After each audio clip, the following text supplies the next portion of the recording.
ഞങ്ങളും ക്രൂശിക്കപ്പെട്ട ക്രിസ്തുവിനെ പ്രസംഗിക്കുന്നു. ദൈവത്തിന് സ്തുതി. കർത്താവായ യേശുക്രിസ്തുവിന് സ്തോത്രം. നമുക്കൊരു വേദഭാഗം വായിക്കാം. 137 സങ്കീർത്തനം. 137 സങ്കീർത്തനം 1 മുതൽ 6 വരെയുള്ള വാക്യങ്ങൾ നമുക്ക് വായിച്ചു കേൾക്കാം. 137 സങ്കീർത്തനം 1 മുതൽ 6 വരെ. ബാബേൽ നദികളുടെ തീരത്ത് ഞങ്ങൾ ഇരുന്നു, സിയോനെ ഓർത്തപ്പോൾ ഞങ്ങൾ കരഞ്ഞു. അതിൻ്റെ നടുവിലെ അലറി വൃക്ഷങ്ങളിന്മേൽ ഞങ്ങൾ ഞങ്ങളുടെ കിന്നരങ്ങളെ തൂക്കിയിട്ടു.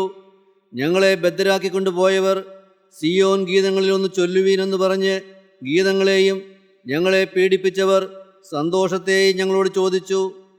ഞങ്ങൾ യഹോവയുടെ ഗീതം അന്യദേശത്ത് പാടുന്നതെങ്ങനെ? യെരുശലേമേ, നിന്നെ ഞാൻ മറക്കുന്നുവെങ്കിൽ എൻ്റെ വലങ്കൈ മറന്നുപോകട്ടെ. നിന്നെ ഞാൻ ഓർക്കാതെ പോയാൽ, യെരുശലേമിനെ എൻ്റെ മുഖ്യ സന്തോഷത്തേക്കാൾ വിലമതിക്കാതെ പോയാൽ എൻ്റെ നാവ് അണ്ണാക്കിനോട് പറ്റിപ്പോകട്ടെ. ദൈവത്തിന് സ്തോത്രം. ഒരു വലിയൊരു കൂട്ടം ജനം ബാബേൽ നദികളുടെ തീരത്ത് അടിമപ്പാടിൽ കടന്നുകൊണ്ട് നിലവിളിക്കുകയാണ്, വിലാപഗീതം പാടുകയാണ്. അവരുടെ ജീവിതത്തിൽ വന്നതായ അപജയങ്ങൾ, അവർ ഒരു കാലത്ത് യെരുശലേമിൽ ദൈവിക ആരാധനയുള്ളതായ ആ യെരുശലേം നഗരത്തിൽ ദൈവത്തിൻ്റെ വലിയ സാന്നിധ്യം അനുഭവിച്ചുകൊണ്ട്, ദൈവ തേജസ് അനുഭവിച്ചുകൊണ്ട് അവിടെ സ്വർഗീയമായ സ്തുതിഗീതങ്ങൾ ആർത്തുപാടി സ്തുതിച്ചപ്പോൾ അവർക്ക് കിട്ടിയതായ സമാധാനവും സന്തോഷവും അന്നത്തെ എല്ലാ ഐശ്വര്യങ്ങളും അനുസ്മരിച്ചുകൊണ്ട് ആ ജനം ഇന്ന് അടിമത്തത്തിൽ കിടന്ന് കരയുകയാണ്. ദൈവത്തിന് സ്തോത്രം. ബാബേൽ നദികളുടെ തീരത്താണ് ഇന്ന് അവർ ഇരിക്കുന്നത്. അവർ യെരുശലേമിലല്ല. സ്ഥാനം തെറ്റിപ്പോയി. അവരുടെ സ്ഥാനം ഭ്രംശം വന്നുപോയി. ദൈവം വിളിച്ചാക്കിയതായ രംഗത്ത് നിന്ന് അവർ പിന്മാറിപ്പോയി. ദൈവത്തിന് സ്തോത്രം. ഇന്ന് ദൈവസാന്നിധ്യം നഷ്ടപ്പെട്ടു. ദൈവികമായ കൃപകൾ നഷ്ടപ്പെട്ടു. ദൈവത്തിൻ്റെ മുഖം മറഞ്ഞുപോയി. അവർക്ക് സമാധാനമില്ല, സന്തോഷമില്ല. അവർ അസ്വസ്ഥരായി കഴിഞ്ഞിരിക്കുന്നു. ദൈവമക്കളെ, നിങ്ങളൊരു കാര്യം മനസ്സിലാക്കൂ. ദൈവിക സംസർഗത്തിൽ നിന്ന് എപ്പോൾ നാം അകന്നു പോകുന്നുവോ അപ്പോൾ നമ്മുടെ ഹൃദയം ചലിക്കാൻ തുടങ്ങും, ഹൃദയം വെപ്രാളപ്പെടുവാൻ തുടങ്ങും. നാം ഒരു അരക്ഷിതാവസ്ഥ നമ്മെ ഫേസ് ചെയ്യാൻ തുടങ്ങും, നമ്മെ അഭിമുഖീകരിക്കാൻ തുടങ്ങും. സമാധാനം നഷ്ടപ്പെടും, സന്തോഷം നഷ്ടപ്പെടും. പ്രിയപ്പെട്ടവരെ, നാം അസ്വസ്ഥരായിത്തീരും. ദൈവത്തിന് സ്തോത്രം. ദൈവിക സാന്നിധ്യം എപ്പോഴും അനുഭവിക്കുന്ന ഒരു കൂട്ടം, ആ ജനം ഭാഗ്യമുള്ള ജനമാണ്. പ്രിയപ്പെട്ടവരെ, ദൈവത്തിന് സ്തോത്രം. ഇന്ന് ഈ അടിമപ്പാടിൽ കിടന്ന് അവർ നിലവിളിക്കാൻ കാരണം അവരുടെ രാജാക്കന്മാർ, അവരെ നടത്തിയതായ അവരുടെ ഭരണകർത്താക്കന്മാർ ദൈവവചനത്തിൽ നിന്ന് വ്യതിചലിച്ചു പോയി. ദൈവത്തിന് സ്തോത്രം. ദാവീദിൻ്റെ ചരിത്രം നാം കണ്ടു. ദാവീദിൻ്റെ ജീവിതത്തിൽ പാപം വന്നു. വേറെ ഒരുപാട് കാര്യങ്ങളൊന്നും, ഒരുപാട് പാപങ്ങളൊന്നും വന്നതായിട്ട് നാം വായിക്കുന്നില്ല. പക്ഷേ ദൈവം തമ്പുരാൻ ദാവീദിന് ജീവിതത്തിൽ വന്നതായ വലിയ പാപം നാഥാൻ പ്രവാചകൻ മുഖാന്തരം കാണിച്ചു കൊടുത്തു. ദാവീദ് അനുതപിച്ചു. ദാവീദ് യഥാസ്ഥാനപ്പെട്ടു. പക്ഷേ ആ കൂടെ ഒരു കാര്യം കൂടെ നടന്നു. ദാവീദിൻ്റെ പാപങ്ങൾ ദൈവം ക്ഷമിച്ചു കൊടുത്തു. ദൈവത്തിൻ്റെ മഹാകരുണ കൊണ്ട് ദാവീദിൻ്റെ കണ്ണുനീര് കണ്ട ഓലോല കണ്ണീരൊഴുക്കി ദാവീദ് ദിനരാത്രങ്ങൾ ചെലവഴിക്കുന്നത് കണ്ടപ്പോൾ ദൈവമെല്ലാം ക്ഷമിച്ചു കൊടുത്തു. പ്രിയപ്പെട്ടവരെ, എന്നാൽ ഒരു വാക്ക് ദൈവം കൊടുത്തിരുന്നു, അനർത്ഥങ്ങൾ നിൻ്റെ ഭവനത്തെ വിട്ടുമാറുകയില്ല എന്ന്. നീ അനർത്ഥങ്ങൾ കാണേണ്ടി വരും. നിൻ്റെ മക്കളുടെ ജീവിതത്തിൽ അനർത്ഥങ്ങൾ കാണേണ്ടി വരും. നിൻ്റെ രാജകീയമായ ഔദ്യോഗിക സ്ഥാനത്ത്, ഔദ്യോഗികമായ ജീവിതത്തിൽ അനർത്ഥങ്ങൾ നിനക്ക് നേരിടും. ദൈവത്തിന് സ്തോത്രം. പ്രിയപ്പെട്ടവരെ, പാപത്തിന് ശിക്ഷയുണ്ട്. നാം വെറുതെ കേട്ടുപോകരുത്. നാം ഒരു കാര്യം കേൾക്കുമ്പോൾ, ദൈവവചനം കേൾക്കുമ്പോൾ നാം അലസതയോടെ കേട്ടു പോകരുത്. എൻ്റെ പ്രിയപ്പെട്ടവരെ, തിരിഞ്ഞു നോക്കണം. ജീവിതത്തിൽ നിങ്ങൾക്ക് പാപം വന്നോ? നിങ്ങൾക്ക് അരുതാത്തതായ കാര്യങ്ങൾ ജീവിതത്തിൽ സംഭവിച്ചു പോയോ? ദൈവത്തിന് സ്തോത്രം. മറ്റുള്ളവരെ നിങ്ങൾ ഉപദ്രവിച്ചുവോ? മറ്റുള്ളവരെ ദേഹോപദ്രവം ചെയ്തുവോ? മറ്റുള്ളവരോട് കോപിച്ച് അലറി സംസാരിച്ചുവോ? പ്രിയപ്പെട്ടവരെ, വേറെ ചില കുടുംബങ്ങൾ നീ മൂലം നശിക്കാനിടയായോ? നീ മറ്റുള്ളവരെ ചതിച്ച് വഞ്ചിച്ചുവോ? സാമ്പത്തിക കാര്യത്തിൽ വഞ്ചന ചെയ്തുവോ? നിനക്ക് അശുദ്ധി പറ്റി നീ മറ്റു ചിലരുടെ കുടുംബജീവിതത്തെ തകർക്കാൻ നോക്കിയോ? എൻ്റെ പ്രിയപ്പെട്ടവരെ, ദൈവത്തിന് സ്തോത്രം. ദൈവം മനസ്സലിയുള്ളവനാകിയാൽ നിനക്ക് ചിലപ്പോൾ ക്ഷമിച്ചു തരും. പക്ഷേ മോനെ ഓർക്കുക, ഞാൻ ഭയത്തോടെ പറയുകയാണ് പ്രിയപ്പെട്ടവർ, നിൻ്റെ തലമുറകൾക്കാണ് ദോഷം വരാൻ പോകുന്നത്. നിൻ്റെ മക്കളുടെ മേലും മക്കളുടെ മക്കളുടെ മേലും ശാപം വരുമെന്ന് ദൈവത്തിൻ്റെ വചനം പ്രിയപ്പെട്ടവർ നാഥാം പ്രവാചകൻ ഈ ദാവീദിനെ അറിയിച്ചു. ദൈവത്തിന് സ്തോത്രം. പ്രിയപ്പെട്ടവർ, ദാവീദിൻ്റെ കുടുംബത്തിൽ ആ 2 സമൂവേൽ അതിൻ്റെ 13ഉം 15ഉം അധ്യായങ്ങൾ നാം വായിക്കുമ്പോൾ കാണാം ദൈവം അവിടെ ഇടപെടുന്ന ചില രംഗങ്ങൾ. 2 സമൂവേൽ 15:25. രാജാവ് സാദോക്കിനോട്, നീ ദൈവത്തിൻ്റെ പെട്ടകം പട്ടണത്തിലേക്ക് തിരികെ കൊണ്ടുപോക. യഹോവയ്ക്ക് എന്നോട് കൃപ തോന്നിയാൽ അവൻ എന്നെ മടക്കി വരുത്തും. ഇതും തിരുനിവാസവും കാണുവാൻ എനിക്ക് ഇടയാകും. ദൈവത്തിന് സ്തോത്രം. പ്രിയപ്പെട്ടവരെ, അവിടെ നാം വായിക്കുന്ന ഒരു കാര്യമുണ്ട്. 15-ാം അധ്യായത്തിൻ്റെ 30-ാം വാക്യം കൂടെ നമുക്ക് വായിക്കാം. 15-ന്റെ 30-ഉം കൂടെ. ദാവീദ് തലമൂടിയും ചെരുപ്പിടാതെയും നടന്ന് കരഞ്ഞും കൊണ്ട് ഒലിവ് മലയുടെ കയറ്റം കയറി കൂടെയുള്ള ജനമൊക്കെയും തലമൂടി കരഞ്ഞുകൊണ്ട് കയറി ചെന്നു. ദൈവത്തിന് സ്തോത്രം. പ്രിയപ്പെട്ടവരെ, ദാവീദ് സ്വന്തം കൊട്ടാരം വിട്ടു പോകേണ്ടി വന്നു. നിസാരമല്ല പ്രിയപ്പെട്ടവരെ. പാപം ക്ഷമിച്ചു കൊടുത്തു ദൈവം. ആ പാപത്തിൻ്റെ ശിക്ഷ, ആ പാപത്തിൻ്റെതായ ബന്ധനം ദൈവം അയച്ചു കൊടുത്തു. പക്ഷേ ദാവീദിൻ്റെ ജീവിതത്തിൽ അനർത്ഥങ്ങൾ തുടർന്ന് പിടിക്കുകയാണ്. ദാവീദ് രാജകൊട്ടാരം ഉപേക്ഷിച്ച് തൻ്റെ മകനെ ഭയപ്പെട്ട്, തൻ്റെ മകനായ അബ്സാലോമിനെ ഭയപ്പെട്ട് ദാവീദ് ഭയത്തോടുകൂടി പ്രാണരക്ഷാർത്ഥം ആ കൊട്ടാരം വിട്ട് ഓടി രക്ഷപ്പെടേണ്ടി വന്നു. ദാവീദിൻ്റെ അനുചരന്മാരോടുകൂടെ ദാവീദ് രക്ഷപ്പെടുകയാണ്. ദാവീദിൻ്റെ കൂടെയുള്ള പുരോഹിതന്മാരൊരു കാര്യം ചെയ്തു. നിയമപെട്ടകം, ദൈവത്തിൻ്റെ നിയമപെട്ടകം, ദൈവമേ, പരിശുദ്ധാത്മാവിറങ്ങിയ നിയമപെട്ടകം, അതും ചുമന്നുകൊണ്ട് അവരും പുറകെ പോയി. അപ്പോൾ ആ ദാവീദ് തിരിഞ്ഞു നിന്ന് ആ പുരോഹിതന്മാരോട് പറയുകയാണ്, ഈ പെട്ടകം നിങ്ങൾ കൊണ്ടുവരണ്ട, ഞാൻ പോകുന്നിടത്തേക്ക് ഈ പെട്ടകം ഇനി കൊണ്ടുവരണ്ട. ദാവീദ് പറഞ്ഞ വാക്യം അതാണ് നമ്മൾ ആദ്യം വായിച്ചത്. അതിന് 25-ാമത്തെ വാക്യം. രാജാവ് മഹാപുരോഹിതനായ സാദോക്കിനോട് പറഞ്ഞു, നീ ദൈവത്തിന്റെ പെട്ടകം പട്ടണത്തിലേക്ക് തിരികെ കൊണ്ടുപോക. യെരുശലേമിലേക്ക്, അതിരിക്കുന്ന സ്ഥലത്തേക്ക് തിരികെ കൊണ്ടുപോകുക. യെഹോവയ്ക്ക് എന്നോട് കൃപ തോന്നിയാൽ, ദൈവത്തിന് ഇനി എന്നോട് കൃപ തോന്നിയാൽ അവൻ എന്നെ മടക്കി വരുത്തും. അവൻ എന്നെ ഈ രാജകീയ സിംഹാസനത്തിലേക്ക്, ഈ രാജകൊട്ടാരത്തിലേക്കോ അല്ല, യെരുശലേമിലേക്ക് അല്ലെങ്കിൽ ആരാധനയുള്ള സ്ഥലത്തേക്ക് ദൈവത്തിന് കൃപ തോന്നിയാൽ എന്നെ മടക്കി വരുത്തും. ഇതും തിരുനിവാസവും കാണുവാൻ എനിക്കിടയാകും. അതെ, എനിക്ക് ഇതും തിരുനിവാസവും കാണുവാൻ എനിക്കിടയാകും. ദൈവത്തിന് സ്തോത്രം. എൻ്റെ പ്രിയപ്പെട്ടവരെ, വളരെ ദയനീയമായൊരു കാഴ്ചയാണ് നാം കാണുന്നത്. ദാവീദ് എന്തുമാത്രം വേദന അനുഭവിച്ചു പ്രിയപ്പെട്ടവർ. ജീവിതത്തിൽ വന്നതായൊരു പാപത്തിൻ്റെ ഫലം. ആ ദാവീദിൻ്റെ ഭവനത്തിൽ തന്നെ അനർത്ഥങ്ങൾ സംഭവിച്ചു. ദാവീദിൻ്റെ മൂത്തപുത്രനായ അമ്നോൻ താമാറിനെ മകളെ വ്യഭിചാരം ചെയ്തു. ആ കുടുംബത്തിനകത്ത് കാണുന്ന സംഭവമാണ് പ്രിയപ്പെട്ടവരെ. ദൈവത്തിൻ്റെ സ്തോത്രം. തീർന്നില്ല. ദാവീദിൻ്റെ ഒരു മകൻ അബ്സാലോം ആ അമ്നോനെ അടിച്ചു കൊന്നു. ദൈവത്തിൻ്റെ സ്തോത്രം. ഈ അബ്സാലോമാണ് ദാവീദിനെതിരെ പടപൊരുതി ഇപ്പോൾ ദാവീദിനെ അവിടെ നിന്ന് നിഷ്കാസിതനാക്കിയിരിക്കുന്നത്. എന്തെല്ലാം അനർത്ഥങ്ങളാണ് സംഭവിക്കുന്നത്. പാപത്തിൻ്റെ ദൂഷ്യഫലങ്ങൾ തുടർന്ന് പിടിക്കുന്ന കാഴ്ചയാണ് പ്രിയപ്പെട്ടവരെ. നാം ഭയത്തോടെ കേൾക്കണം. ദൈവത്തിൻ്റെ സ്തോത്രം. പ്രിയപ്പെട്ടവരെ, പാപത്തിന് ശിക്ഷയുണ്ട്. ദൈവത്തിൻ്റെ വലിയ നാമം മഹത്വപ്പെടട്ടെ. ഞാൻ അതിൽ ബാക്കി കാര്യങ്ങളിലേക്ക് ഒന്നും കടക്കുന്നില്ല. അതിൻ്റെ അനർത്ഥങ്ങളെല്ലാം സംഭവിക്കുകയാണ്. ഇപ്പോൾ അത് പയ്യെ രാജഭരണത്തിലേക്കും അത് കടന്നിരിക്കുകയാണ്. ദാവീദിൻ്റെ കാലത്ത് ഒരുവിധം പിന്നീടുള്ള അനുദപിച്ച് ദാവീദ് വീണ്ടും സിംഹാസനത്തിലേക്ക് വരാനിടയായി. ദൈവം മടക്കി വരുത്തി. ദൈവം പിന്നെയും ആ രാജകീയമായ ആരാധനാ സ്ഥലത്ത് ആരാധന തുടങ്ങുവാൻ ദൈവം കൃപ കൊടുത്തു. പക്ഷേ പ്രിയപ്പെട്ടവരെ, ദാവീദിൻ്റെ മകനായ ശലോമോൻ്റെ കാലത്ത് അവിടെ ഒരുവിധം ഭംഗിയായും ചിട്ടയായിട്ടും വളരെ പ്രൗഢിയോടുകൂടി തന്നെ രാജഭരണം നടന്നു. അവിടെ എല്ലാ കാര്യങ്ങളും യഥാസ്ഥാനത്തായി എന്ന് തോന്നി. എന്നാൽ ശലോമോൻ്റെ കാലത്തിന് ശേഷം വന്ന തലമുറകൾ, പിന്നീട് വന്ന രാജാക്കന്മാരെല്ലാം ദൈവത്തിൽ നിന്നകന്നു, ദൈവിക ആരാധനയിൽ നിന്നകന്നു. അന്യ ദൈവങ്ങളിലേക്ക് അവരുടെ ശ്രദ്ധ പോയി. അവർ ചില കുട്ടി ദൈവങ്ങളെ ഉണ്ടാക്കുവാൻ തുടങ്ങി. അവരുടെ പതനം ആരംഭിച്ചു. പ്രിയപ്പെട്ടവരെ, അനേക രാജാക്കന്മാർ അവരെ വാണു. അവരുടെ കാലത്തെല്ലാം ദൈവത്തിൻ്റെ വചനം അവിടെ രേഖപ്പെടുത്തിയിരിക്കുന്നു. യഹോവയ്ക്ക് അനിഷ്ടമായുള്ളത് ചെയ്തു. ഓരോ രാജാക്കന്മാരുടെയും പേര് പറഞ്ഞിട്ട് പറയും, യഹോവയ്ക്ക് അനിഷ്ടമായുള്ളത് ചെയ്തു. അവൻ അശേരാ പ്രതിഷ്ഠകൾ പ്രതിഷ്ഠകളെ പ്രതിഷ്ഠിച്ചു.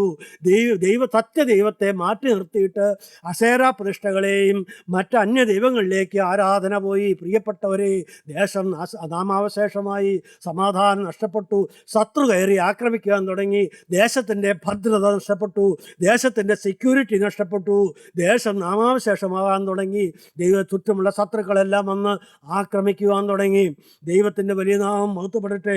പ്രിയപ്പെട്ടവരെ, അങ്ങനെയുള്ളൊരു കാലഘട്ടത്തിലേക്ക് നീങ്ങുന്നതായൊരവസ്ഥ. അങ്ങനെ ഇരിക്കുമ്പോഴാണ് നാം കാണുന്നത്, ഒരു സമയത്ത് യഹൂദ രാജവംശത്തിൽപ്പെട്ടതായ യഹോയാക്കീമിൻ്റെ കാലത്ത് ബാബേൽ ചക്രവർത്തിയായ നെബൂഖദ്നേസർ യെരുശലേമിന് നേരെ വന്നു. യെരുശലേമിനെ ആക്രമിച്ചു. യെരുശലേമിൻ്റെ മതിലുകളെ തകർത്ത് കളഞ്ഞു. ദൈവത്തിന് സ്തോത്രം. വേദനയോടുകൂടി മാത്രമേ നമുക്കിതെല്ലാം വായിക്കാൻ പറ്റുകയുള്ളൂ. ഏതാണ്ട് 400 വർഷം കഴിഞ്ഞതേ ഉള്ളൂ. ദാവീദിൻ്റെ കാലഘട്ടത്തിന് ശേഷം 400 വർഷം കഴിഞ്ഞപ്പോഴത്തേക്ക് ദേശമിതാ, യെരുശലേം ഇതാ നാമാവശേഷമായി തീരുകയാണ്. യെരുശലേം ദേവാലയത്തെ ചുട്ടുകരിച്ചു.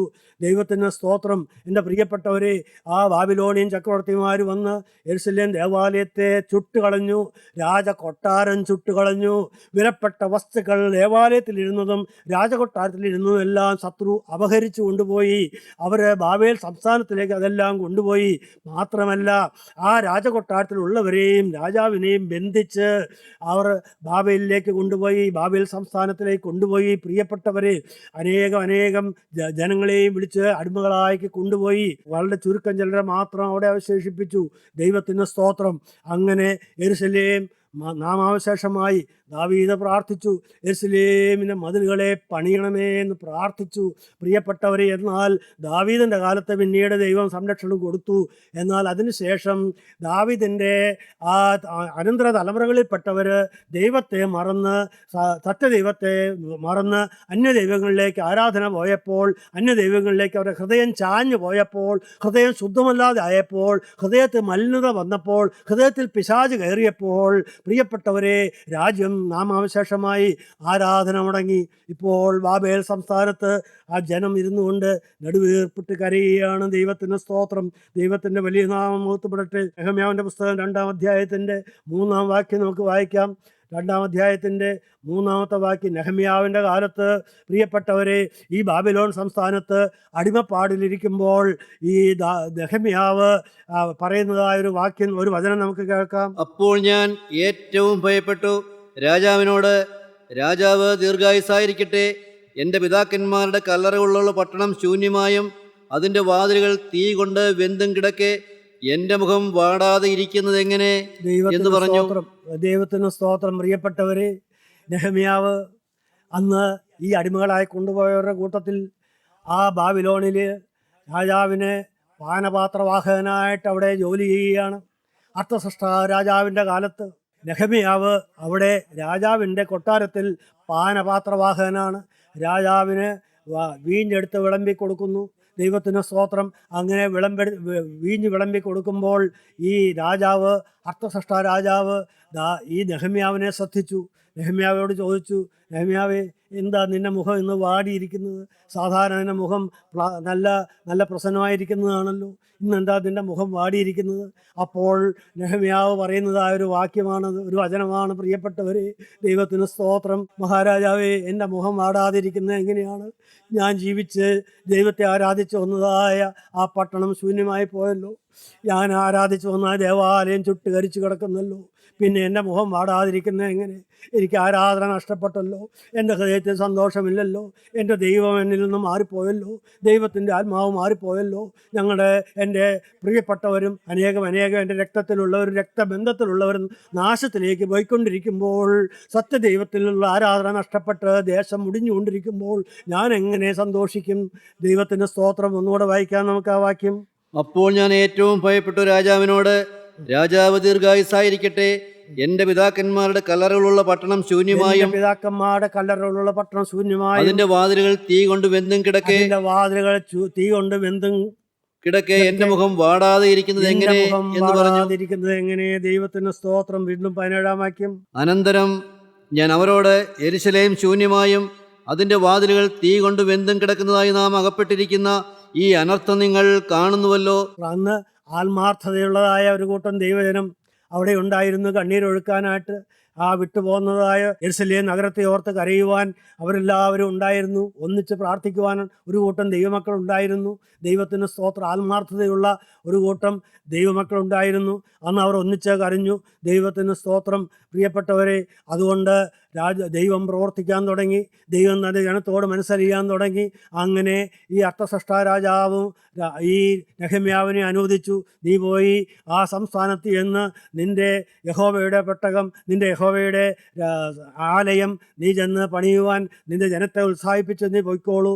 പ്രിയപ്പെട്ടവരെ, അതിനെ തുടർന്ന് വന്നതായ രാജാവ് ദാരിയസ് ചക്രവർത്തിയുടെ കാലത്ത് ദൈവത്തിന് സ്തോത്രം. പ്രിയപ്പെട്ടവരെ, അന്നും ആ ദൈവം അനുകൂലമായിരുന്നത് കൊണ്ട് അവിടെ പോയി ദൈവത്തിൻ്റെ ആലയം പണിയുവാൻ ദൈവം അവരെ ഉണർത്തിവിടുകയാണ്. പുറജാതി രാജാക്കന്മാരുടെ ഹൃദയം ഉണർത്തുന്നതായ ദൈവത്തിന് സ്തോത്രം പ്രവർത്തിച്ചു. പ്രിയപ്പെട്ടവരെ, തൻ്റെ ജനത്തെ തള്ളിക്കളയുവാൻ ദൈവത്തിന് സാധ്യമായിരുന്നില്ല.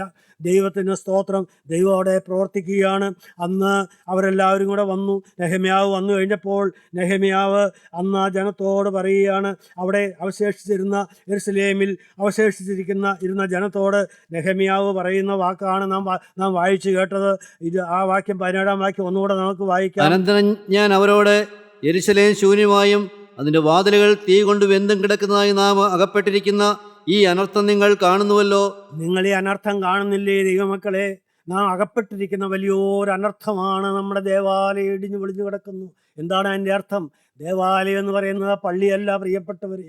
നിങ്ങൾ ഓർക്കൂ, ഈ ദേവാലയം എന്ന് പറയുന്നത് ദൈവത്തിൻ്റെ വചനം പറയുന്നുണ്ടല്ലോ. ദൈവത്തിന് സ്തോത്രം. 1 കൊരിന്ത്യർ ലേഖനത്തിൽ നാം വായിക്കുന്നുണ്ടല്ലോ. അവിടെ 3-ാം അധ്യായത്തിൻ്റെ 16-ാം വാക്യം. ഏതാണ് ഈ ദേവാലയം? നിങ്ങൾ ദൈവത്തിന്റെ മന്ദിരമെന്നും നിങ്ങൾ ദൈവത്തിന്റെ മന്ദിരമെന്നും ദൈവത്തിന്റെ ആത്മാവ് നിങ്ങളിൽ വസിക്കുന്നുവെന്നും അറിയുന്നില്ലയോ? ദൈവത്തിന്റെ ആത്മാവ് നിങ്ങളിൽ വസിക്കുന്നുവെന്നും അറിയുന്നില്ലയോ? ദൈവത്തിന്റെ മന്ദിരം നശിപ്പിക്കുന്നവനെ ദൈവം നശിപ്പിക്കും. ദൈവത്തിന്റെ മന്ദിരം നശിപ്പിക്കുന്നവനെ ദൈവം നശിപ്പിക്കും. ദൈവത്തിന്റെ മന്ദിരം വിശുദ്ധമല്ലോ. ദൈവത്തിന്റെ മന്ദിരം വിശുദ്ധമല്ലോ. നിങ്ങളും അങ്ങനെ തന്നെ. ദൈവത്തിന്റെ മന്ദിരമായിരുന്നു നിങ്ങളുടെ ശരീരങ്ങൾ. ദൈവത്തിന് സ്തോത്രം. 6-ാം അധ്യായം 19-ാം വാക്യത്തിലും ഇത് തന്നെ നാം വായിക്കുന്നുണ്ട്. ദൈവത്തിന്റെ ദാനമായി നിങ്ങളിലിരിക്കുന്ന പരിശുദ്ധാത്മാവിന്റെ മന്ദിരമാകുന്നു നിങ്ങളുടെ ശരീരമെന്നും നിങ്ങളുടെ ശരീരങ്ങൾ നിങ്ങളെ വിലയ്ക്ക് വാങ്ങിയിരിക്കിയാൽ നിങ്ങൾ താന്താങ്ങൾക്കുള്ളവരല്ല എന്നും അറിയുന്നില്ലയോ? ആകയാൽ നിങ്ങളുടെ ശരീരം കൊണ്ട് ദൈവത്തെ മഹത്വപ്പെടുത്തുവീൻ. ദൈവത്തിന് സ്തോത്രം. ഈ ശരീരമാണ് ദേവാലയം. യേശുക്രിസ്തു വസിക്കേണ്ടതായ ആലയമാണ് ഈ ശരീരം. ദൈവമക്കളെ, നിങ്ങൾ മറക്കരുത്. എൻ്റെ ഈ ചങ്ക്, എൻ്റെ ഹൃദയം എൻ്റെ യേശുവിന് വസിക്കുവാനുള്ളതായ ആലയമാണ്. എൻ്റെ ഈ ശരീരത്തിലെ ഓരോ അവയവങ്ങളും യേശുവിന് വസിക്കുവാനും യേശുവിന് രാജാധിരാജാവായി വാണ് എന്നെ നിയന്ത്രിക്കുവാനുള്ളത് അവയവങ്ങളാണിതെല്ലാം. ഇത് എൻ്റെ സ്വന്തം ഇഷ്ടത്തിന് ചലിക്കാനുള്ളതല്ല. എൻ്റെ സ്വന്തം ഇഷ്ടത്തിന് ചലിക്കുവാനുള്ളതല്ല എൻ്റെ നാവ്. എൻ്റെ സ്വന്തമായ ആഗ്രഹങ്ങൾ മോഹം മൂലം നോക്കുവാനുള്ളതല്ല എൻ്റെ കണ്ണ്. പ്രിയപ്പെട്ടവരെ, എന്തും ചിന്തിച്ചു കൂട്ടാനുള്ളതല്ല എൻ്റെ ഈ ചിന്താശക്തി. എൻ്റെ മനസ്സ് എന്തും ദാഹിക്കാനും മോഹിക്കാനും വികാരം കൊള്ളുവാനും ദേഷ്യപ്പെടുവാനുള്ളതല്ല എൻ്റെ ഹൃദയം എന്ന് പറയുന്നത്. ഈ ശരീരത്തിലെ ഓരോ അവയവങ്ങളും ഇതിൻ്റെ ഓരോ കോശങ്ങളും സൃഷ്ടാവായ ദൈവം അറിയുന്നു. പ്രിയരെ, ഇതിനെ ദൈവം സജ്ജമാക്കി തന്നത് എന്തിനാണെന്നറിയാമോ? എൻ്റെ പ്രിയപ്പെട്ടവരെ, നീ ദൈവത്തെ നിൻ്റെ ശരീരം കൊണ്ട് മഹത്വപ്പെടുത്തണം. ഓരോ അവയവങ്ങൾ കൊണ്ടും ദൈവത്തിന് മഹത്വം കൊടുക്കണം. പ്രിയപ്പെട്ടവരെ, ഞാൻ ജീവിക്കുന്നുവെങ്കിൽ കർത്താവിനായി ജീവിക്കും. ദൈവത്തിന് സ്തോത്രം. പൗലോസ് അപ്പോസ്തലൻ പറഞ്ഞു, ഇതാ ഞാൻ മരിക്കുന്നുവെങ്കിൽ എനിക്ക് ലാഭമാണത്. അല്ല, ഞാൻ ജീവിക്കുന്നുവെങ്കിൽ അതെൻ്റെ യേശുവിന് വേണ്ടി ഞാൻ ജീവിക്കുമെന്ന്. ദൈവത്തിന് സ്തോത്രം. പ്രിയപ്പെട്ടവരെ, അതുകൊണ്ട് മരിച്ചാലും ജീവിച്ചാലും എനിക്ക് ലാഭം തന്നെ. എൻ്റെ കർത്താവിന് സ്തോത്രം. പ്രിയപ്പെട്ടവരെ, പറയാൻ എളുപ്പമാണ്. ഇങ്ങനെ ഒരു ചിന്ത നിങ്ങളിൽ വന്നിട്ടുണ്ടോ? ഇങ്ങനെ ഒരു ആഗ്രഹം നിങ്ങളിൽ വന്നിട്ടുണ്ടോ? കർത്താവേ, ഇന്ന് മരിച്ച് കടന്നുപോയാൽ എൻ്റെ യേശുവിൻ്റെ രാജ്യത്ത് എനിക്ക് എത്താമല്ലോ. ശുശ്രൂഷ തികച്ച് യേശുവിനെ പ്രസാദിപ്പിച്ച് ഈ ചങ്കിൽ യേശു സന്തോഷത്തോടെ പ്രസന്നതയോടെ വാണരുളുന്നതായ അവസ്ഥയിൽ ആ തിരുരക്തം കൊണ്ട് എന്നെ മറച്ചിരിക്കുന്നതായ സമയത്ത് കർത്താവേ, എനിക്ക് സന്തോഷത്തോടെ കടന്നു പോകണം. ദൈവസന്നിധിയിൽ എത്തണം. കർത്താവിൻ്റെ പൊന്നുമുഖം കാണണം. ആ തിരുമുഖം എനിക്ക് കണ്ടവനെ ആരാധിക്കണം. അവന് വിശുദ്ധന്മാരോടുകൂടെ എനിക്ക് പാട്ടുപാടി അവനെ ആർത്തട്ടഹസിച്ച് സ്തുതിക്കണം. ദൈവത്തിന് സ്തോത്രം. പ്രിയപ്പെട്ടവരെ, അതിനു വേണ്ടിയുള്ളതാണ് ഈ ശരീരം. ദൈവത്തിന് സ്തോത്രം. ഇപ്പോൾ നാം 137-ാം സങ്കീർത്തനത്തിൽ അതാണ് വായിച്ചു കേട്ടത്. ഒരു വലിയൊരു കൂട്ടം ജനം ദാഹിക്കുകയാണ്. എൻ്റെ ദൈവത്തിന് സ്തോത്രം. ഞങ്ങൾ യഹോവയുടെ ഗീതം അന്യദേശത്ത് പാടുന്നത് എങ്ങനെ?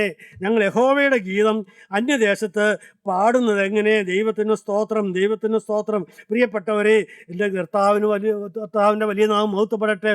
എന്താണ് ഇന്ന് ഗീതം നിലച്ചുപോയി, സന്തോഷം ഇല്ലാതെയായിപ്പോയി, സ്തുതിയുടെ ആരാധന നിലച്ചുപോയിരിക്കുന്നു. പ്രിയപ്പെട്ടവരെ, അന്യദേശത്ത് ബന്ധിതരായി കിടക്കുമ്പോൾ, ശത്രു ബന്ധിച്ച് കൊണ്ടുപോയിരിക്കുമ്പോൾ, ശത്രുവിൻ്റെ രാജ്യത്ത് ശത്രുവിന് അടിമവേല ചെയ്യുമ്പോൾ എവിടെ സന്തോഷം, എവിടെ ആരാധന? എൻ്റെ പ്രിയപ്പെട്ടവരെ, നാം പലപ്പോഴും ശത്രുവിൻ്റെ ബന്ധനത്തിലാണെന്ന് അറിയുന്നുണ്ടോ പ്രിയപ്പെട്ടവരെ? എൻ്റെ ജീവിതത്തിൽ പാപം വരുമ്പോൾ, ഞാൻ മൂലം മറ്റുള്ളവർ ദുഃഖിക്കേണ്ടി വരുമ്പോൾ, എൻ്റെ ഭർത്താവ് വേദനിക്കുമ്പോൾ, എൻ്റെ വാക്കുപോലെ എൻ്റെ ഭർത്താവ് ഇതാ നിരാശനായി മാറുമ്പോൾ, അല്ല എൻ്റെ ഭാര്യ ഇതാ സന്തോഷം നഷ്ടപ്പെട്ട് കരയുമ്പോൾ, എൻ്റെ മക്കൾ കരയുമ്പോൾ, ദൈവമേ എനിക്ക് എന്ത് സന്തോഷം! എൻ്റെ കർത്താവേ, എൻ്റെ സമാധാനവും സന്തോഷവും എല്ലാം നഷ്ടപ്പെടുന്നല്ലോ കർത്താവേ. ആരാധന മുടങ്ങിപ്പോയല്ലോ, ദൈവിക സാന്നിധ്യം മാറിപ്പോയല്ലോ, കുടുംബം ഗ്ലൂമിയായി പോയല്ലോ, കുടുംബാന്തരീക്ഷം തകർന്നു പോയല്ലോ. എൻ്റെ കർത്താവേ, അങ്ങനെ നഷ്ടപ്പെട്ട സൗഭാഗ്യങ്ങളെ ഓർത്ത് കരയുന്നവർ ആരെല്ലാം ഉണ്ട് പ്രിയപ്പെട്ടവരെ? ദൈവത്തിന് സ്തോത്രം. ദൈവജനം കരയുകയാണ്. ദൈവത്തിന് സ്തോത്രം. ഞങ്ങൾ യഹോവയുടെ ഗീതം അന്യദേശത്ത് പാടുന്നത് എങ്ങനെ? ദൈവത്തിന് സ്തോത്രം. ബന്ധിതരായി കിടക്കുമ്പോൾ അന്യദേശത്ത് യഹോവയുടെ ഗീതം ഞങ്ങൾ എങ്ങനെ പാടും? ദൈവത്തിന് സ്തോത്രം. അത് തുടർന്നുള്ള 5-6 വാക്യങ്ങൾ യെരൂശലേമേ, നിന്നെ ഞാൻ മറക്കുന്നുവെങ്കിൽ, യെരൂശലേമേ, നിന്നെ ഞാൻ മറക്കുന്നുവെങ്കിൽ എന്റെ വലം കൈ മറന്നു പോകട്ടെ. എന്റെ വലം കൈ മറന്നു പോകട്ടെ. നിന്നെ ഞാൻ ഓർക്കാതെ പോയാൽ, യെരൂശലേമിനെ എന്റെ മുഖ്യ സന്തോഷത്തേക്കാൾ വിലമതിക്കാതെ പോയാൽ, യെരൂശലേമിനെ എന്റെ മുഖ്യ സന്തോഷത്തേക്കാൾ വിലമതിക്കാതെ പോയാൽ, എന്റെ നാവ് അണ്ണാക്കിനോട് പറ്റിപ്പോകട്ടെ. എന്റെ നാവ് അണ്ണാക്കിനോട് പറ്റിപ്പോകട്ടെ. ദൈവത്തിന് സ്തോത്രം. പ്രിയപ്പെട്ടവരെ, മലയാള വേദോസ്തത്തിൽ കാണുന്നത് ഇംഗ്ലീഷ് വേദോസ്തത്തിൽ നാം നോക്കുമ്പോൾ ഇങ്ങനെയാണ്: O Jerusalem, let my right hand forget its skill upon the harp. എൻ്റെ വലം കൈ ആ വീണയിൽ മീട്ടിക്കൊണ്ടിരുന്നപ്പോൾ എൻ്റെ വലം കൈക്കുണ്ടായിരുന്ന സാമർഥ്യം, അതിൻ്റെ കഴിവ്, അതിൻ്റെ സ്കില്ല് ഞാൻ മറന്നു പോകട്ടെ. ഇനി ആ വലം കൈ കൊണ്ട് എനിക്ക് എന്ത് ആവശ്യം? ഇനി ആ വീണ മീട്ടാൻ എനിക്ക് എങ്ങനെ കഴിയും? ഇതാ വീണക്കമ്പികളെല്ലാം തുരുമ്പെടുത്ത് ഇതാ ബാബേൽ നദികളുടെ തീരത്ത് അവിടെയുള്ള അലരി വൃക്ഷങ്ങളിന്മേൽ തൂക്കിയിട്ടുകൊണ്ട് ഈ ജനം പ്രതീകാത്മകമാണ് പ്രിയപ്പെട്ടവരെ. ജനം കരയുകയാണ്. ആ ഹാർപ്പിലേക്ക്, അല്ലെങ്കിൽ ആ വീണയിലേക്ക് നോക്കുമ്പോൾ, അല്ലെങ്കിൽ ആ സിത്താറ്, അല്ലെങ്കിൽ ആ കിന്നരം, അല്ലെങ്കിൽ ആ സിമ്പിൾസ്, അല്ലെങ്കിൽ കൈത്താളം, ഇതെല്ലാം ഉപയോഗിച്ച് ഒരു കാലത്ത് വലിയൊരു ആരാധന നടന്നുകൊണ്ടിരുന്ന കാലമുണ്ട്. 288 പേരുള്ളതായ വലിയൊരു സിംഫണി, യെരൂശലേം ദേവാലയത്തിലെ ആരാധന, ദാവീദ് സ്ഥാപിച്ചതായ ആരാധന, ശലോമോന്റെ കാലത്ത് തുടർന്നു പോയതായ ആരാധന, അതങ്ങനെയായിരുന്നു. 288 പേര് ഇൻസ്ട്രുമെൻ്റൽ മ്യൂസിക് വായിക്കുന്നു, സിംഫണി. ദൈവത്തിന് സ്തോത്രം. 4000 പേരുള്ളതായ ഗായക സംഘം. എൻ്റെ ദൈവമേ, എന്താണ് അവിടെ നടന്നത്? പ്രിയപ്പെട്ടവരെ, 120 പേരുള്ളതായ 120 പുരോഹിതന്മാർ, അവരെല്ലാവരും കൂടെ അവിടെ ഉച്ചത്തിൽ ദൈവത്തെ ആർത്തുപാടി സ്തുതിച്ചപ്പോൾ, പ്രിയപ്പെട്ടവരെ, സ്വർഗത്തിലെ മേഘം അവിടെ ഇറങ്ങി, പരിശുദ്ധാത്മാവ് തീയായി അവിടെ ഇറങ്ങി, മേഘം ഇറങ്ങിയ പുക നിറഞ്ഞു. ആ പുകയുടെ ആ നിറവ് കൊണ്ട് പുരോഹിതന്മാർക്ക് അവിടെ നിന്ന് ആരാധന നടത്തുവാൻ സാധിച്ചില്ല എന്ന് ദൈവത്തിൻ്റെ വചനം എഴുതി വച്ചിരിക്കുന്നു. പ്രിയപ്പെട്ടവരെ, അങ്ങനെ സ്വർഗീയമായ ആരാധന നടന്ന കാലം ഇന്നോ ഇതാ ആ അലരി വൃക്ഷങ്ങളിന്മേൽ അന്യദേശത്ത് ബാബേൽ നദികളുടെ തീരത്ത് അലരി വൃക്ഷങ്ങളിന്മേൽ ആ വീണകളെല്ലാം മൂകസാക്ഷികളായി തുരുമ്പെടുത്ത് തൂങ്ങിക്കിടക്കുന്നു. അത് കണ്ടപ്പോൾ ജനം കരയുകയാണ്. ഓ, ഞാൻ എങ്ങനെ, എൻ്റെ ദൈവമേ, ഈ യെരൂശലേമിനെ ഞാൻ എങ്ങനെ മറക്കും? ഹല്ലേലൂയ, ദൈവത്തിന് സ്തോത്രം. യെരൂശലേമേ, ഞാൻ നിന്നെ മറക്കുന്നുവെങ്കിൽ എൻ്റെ വലം കൈ മറന്നു പോകട്ടെ. നിന്നെ ഞാൻ എൻ്റെ മുഖ്യ സന്തോഷത്തേക്കാൾ വിലമതിക്കാതെ പോയാൽ എൻ്റെ നാവ് അണ്ണാക്കിനോട് പറ്റിപ്പോകട്ടെ. എൻ്റെ മുഖ്യ സന്തോഷം അന്ന് ഈ ദൈവിക ആരാധനയായിരുന്നു. ദൈവമക്കളെ, നിങ്ങളുടെ മുഖ്യ സന്തോഷം ഏതാണ്? നിങ്ങളെ ഇന്ന് നിങ്ങളെ ഏറ്റവും കൂടുതലായി നിങ്ങളെ ആകർഷിക്കുന്ന മുഖ്യ സന്തോഷം ഏതാണ്? ഈ ലോകത്തിലെ ഏതെങ്കിലും അധികാര സ്ഥാനങ്ങളാണോ? ഏതെങ്കിലും സൗന്ദര്യ വസ്തുക്കളാണോ? അല്ലെങ്കിൽ പണമാണോ? എൻ്റെ പ്രിയപ്പെട്ടവർ, ഏതാണ് നിങ്ങളെ ആകർഷിക്കുന്ന മുഖ്യ സന്തോഷം? എന്നാൽ ആ മുഖ്യ സന്തോഷത്തെക്കാൾ ഏറ്റവും വിലമതിക്കുന്ന മുഖ്യ സന്തോഷം ഏതെന്നറിയാമോ? എൻ്റെ ദൈവികമായ ആരാധന, കർത്താവായ യേശുവിനോടുള്ള സംസർഗം. അതാണ് ആരാധന. യെരൂശലേമേ, നിന്നെ എൻ്റെ മുഖ്യ സന്തോഷത്തേക്കാൾ വിലമതിക്കാതെ പോയാൽ എൻ്റെ നാവണ്ണാക്കിനോട് പറ്റിപ്പോകട്ടെ. പിന്നെ ഞാൻ എന്തിനാ പാടുന്നത്? ഞാൻ if I fail to love her more than my highest joy, let me never sing again. ദൈവമേ, ഇനി ഞാൻ എന്തിനാ പാടുന്നത്? എൻ്റെ നാവ് അണ്ണാക്കിനോട് പറ്റിപ്പോകട്ടെ എന്നാണ് അവർ അപ്പോൾ പാടുന്നത്. പ്രിയപ്പെട്ടവർ, നിങ്ങൾ എന്തു പറയുന്നു? നഷ്ടപ്പെട്ട സൗഭാഗ്യങ്ങളെ ഓർത്ത് കരയുന്നവരാണോ നിങ്ങൾ? ദൈവത്തിന് സ്തോത്രം. ഒരു നിമിഷം നിങ്ങൾ ഒന്ന് ചിന്തിച്ചു പ്രിയപ്പെട്ടവർ. ഇന്ന് നിങ്ങളെ കഴിഞ്ഞ കാലത്തേതായ ചില നഷ്ട സൗഭാഗ്യങ്ങൾ, നഷ്ടപ്പെട്ടതായ പണം നഷ്ടപ്പെട്ടത്, ബിസിനസ് നഷ്ടപ്പെട്ടത്, അല്ല കുടുംബ ബന്ധങ്ങൾ നഷ്ടപ്പെട്ടത്, ദൈവമേ ഡൈവോഴ്സ് വഴിയായിട്ട് കുടുംബത്തിലെ അസ്വസ്ഥതകൾ വന്നത്, എന്തെല്ലാം ഓർക്കാനുണ്ട്. കുഞ്ഞുങ്ങൾ വഴിവഴച്ചു പോയി, തെറ്റിപ്പോയല്ലോ കർത്താവ്, എല്ലാറ്റും നോറ്റ് വളർത്തി വന്നു, എല്ലാം പ്രയോജനമില്ലാതെ ആയല്ലോ. ആരെല്ലാം ഇന്ന് കഴിഞ്ഞ കാല ആ സൗഭാഗ്യങ്ങളെ ഓർത്ത് ഇന്ന് പൊട്ടിക്കരയുന്നുണ്ട് പ്രിയരെ. എല്ലാ നഷ്ടങ്ങളും നിങ്ങൾക്ക് ലാഭമാക്കി തരാൻ ഒരാളെല്ലാം നഷ്ടപ്പെട്ടവനായി ക്രൂസിൽ കിടന്നിട്ടുണ്ട് പ്രിയപ്പെട്ടവരെ. അവനെല്ലാം നമുക്ക് വേണ്ടി നഷ്ടപ്പെടുത്തി. അവൻ്റെ ദൈവികമായ എല്ലാ തേജസ്സും ഇതാ ഒരു കുരിശിന്മേൽ കിടന്ന് ഒരു നഗ്നനായി കിടന്ന് നിലവിളിക്കുമ്പോൾ എല്ലാം നഷ്ടപ്പെട്ടു പ്രിയപ്പെട്ടവരെ. അവൻ്റെ അവസാനത്തുള്ളിൽ രക്തം വരെ നഷ്ടപ്പെടുത്തി. അവൻ്റെ ശരീരം മുഴുവനായി തന്നു, അവൻ്റെ രക്തം മുഴുവനായി തന്നു, അവനെ തന്നെ നമുക്ക് തന്നു. പ്രിയപ്പെട്ട ദൈവമക്കളെ, നിന്റെ നഷ്ട സൗഭാഗ്യങ്ങളെ തിരികെ തരാൻ നിനക്ക് വേണ്ടി എൻ്റെ യേശു ക്രൂസിൽ മരിച്ചു. ആരെല്ലാം വിശ്വസിക്കുന്നുണ്ട്? ഇപ്പോൾ നിങ്ങളുടെ ജീവിതത്തിലേക്ക് തിരിഞ്ഞു നോക്കിയിട്ട് യേശുവിൻ്റെ ക്രൂസിലേക്ക് നോക്കിക്കൊണ്ട് അവനോട് നിങ്ങളൊരു വാക്ക് പറയൂ: കർത്താവേ, നഷ്ടപ്പെട്ടതെല്ലാം എനിക്ക് തിരികെ തരണമേ. കർത്താവേ, നഷ്ടപ്പെട്ട സന്തോഷം തിരികെ തരണമേ. നഷ്ടപ്പെട്ടതായ സമാധാനം തിരികെ തരണമേ. കർത്താവേ, നഷ്ടപ്പെട്ട ആരാധന തിരികെ തരണമേ. നഷ്ടപ്പെട്ട സ്വർഗീയ സന്തോഷം തിരികെ തരണമേ. നഷ്ടപ്പെട്ട സ്വർഗം തിരികെ തരണമേ. നഷ്ടപ്പെട്ട ദൈവിക സാന്നിധ്യം തിരികെ തരണമേ. യേശുവേ, എൻ്റെ തങ്കിലേക്ക് എഴുന്നള്ളി വരണമേ. എല്ലാവർക്കും ലാഭമാക്കി തീർക്കുവാൻ യേശുവേ, നിന്റെ തങ്കിൽ വന്ന് വാഴണമേ. രാജാതിരാജാവായി വാഴണമേ. എന്നെ ഇതാ നിനക്ക് തരുന്നു. എൻ്റെ ദേഹവും ദേഹിയും ആത്മാവും സമ്പൂർണ്ണമായി ഞാൻ നിനക്ക് തരുന്നു. യേശുവേ, നീ എഴുന്നള്ളി വന്ന് എൻ്റെ ഹൃദയത്തിൽ വാഴണമേ.